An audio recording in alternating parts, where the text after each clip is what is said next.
ওমা, এই জিনিস কি আর কোথায় নিয়ে যাচ্ছ? এটা নতুন শ্বাস। নতুন শ্বাস? হ্যাঁ, এ মানে কি করবা? সরা পিটি বাজবো। ওই যে তোর বাবা কিনে নিয়ে আছে তো, নতুনটা একটু ধুয়ে দিতে হয়, তাই ধুতে যাচ্ছে। ও, নতুন দেখি সরা। কিরকম। এই যে ও, অনেক রকমের পিঠা হবে তো, দুই রকমের। দুই রকমের পিটি হবে। ও, এটা মাটির সম্পূর্ণ? সবই মাটি। ও, এটাই বাজতে ভালো হয় সরা পিটি। ঘষছো কেন? এই যে কতগুলো জায়গায় একটু উঁচু নিচু থাকে না হ্যাঁ। সমানে, তাই এই ঘষে নিলে সমান হয়ে যাবে, তাহলে ঢাকা দিলে ভাপটা বেরোবে না। ও, এটা তো ভাপেই হয়, হুম। তাহলে আর ভাপটা বেরোবে না, তার জন্য ঘষে নিলাম। এভাবে ভালো করে কষলি না দিলে তো হবে না, বালি থাকে। এটা এমনি ধুয়ে দেবো, হয়ে যাবে। কি করবা? এই যে চালের গুঁড়ো। চালের গুঁড়ো আর কি কি? আর এই যে পাটালি আনেছে। আর কি? আর চিনি। আর এই যে আখের গুড়। আখের গুড়? শুকনো পিঠে খাওয়ার জন্য তো আনেছে। ভিজানোর জন্য? হ্যাঁ, ভিজানোর জন্য।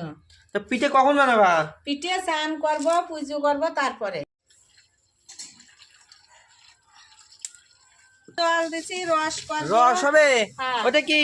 এই খেজুরি গুড়ি পাটালি। কই দেখি। এই যে খেজুরি গুড়ি পাটালি। বাবা, খুব সুন্দর তো। এটা যে রস জলের ভিতর দিয়ে হ্যাঁ। জাল দেবো, রস হয়ে যাবে। খেজুরি গুড়ের পাটালি দারুণ দেখতে কিন্তু। হুম, পাটালি তো সুন্দর লাগে। আচ্ছা। বন্ধুরা, জল গরম হয়ে গেছে, তাই পাটালি গুলো জলের ভিতর ছেড়ে দেবো। তোমার পিঠে গুলাচ্ছ নাকি? হ্যাঁ। তা দুই তো গুলাচ্ছ কেন? ওটি কাঁচা জল। হ্যাঁ। আর এটি উষ্ণ গরম জল।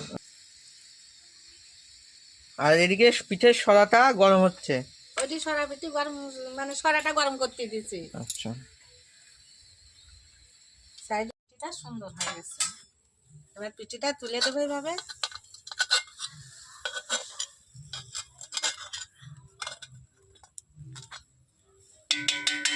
এভাবে ভেজে আমি একবারে রসে দিয়ে দিচ্ছি পিঠেগুলো।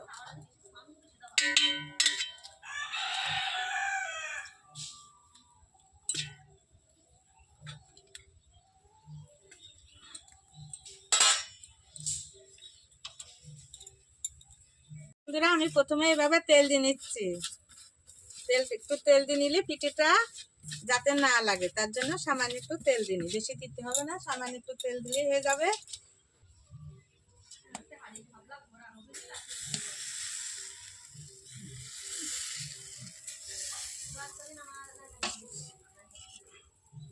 এইভাবে সবগুলোর ভিতর আমি পিঠেগুলো দিয়ে নেব।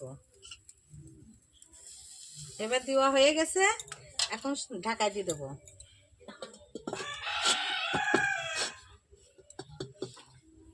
তারপরে এই ন্যাকড়াটা দিয়ে দেবো, যদি কোথাও দিয়ে ভাপ বেরোয়, যাতে ভাপটা না বেরোতে পারে, এভাবে ঢাকা দিয়ে দেবো। ভাপটা আটকা থাকলে পিঠেটা সুন্দর হয়ে যাবে।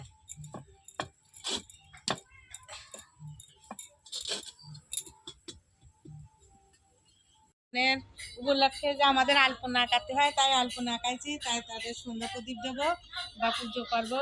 এই যে বেরিতে ধান দিছি, এখানে ধান দিছি, এখানে চাল।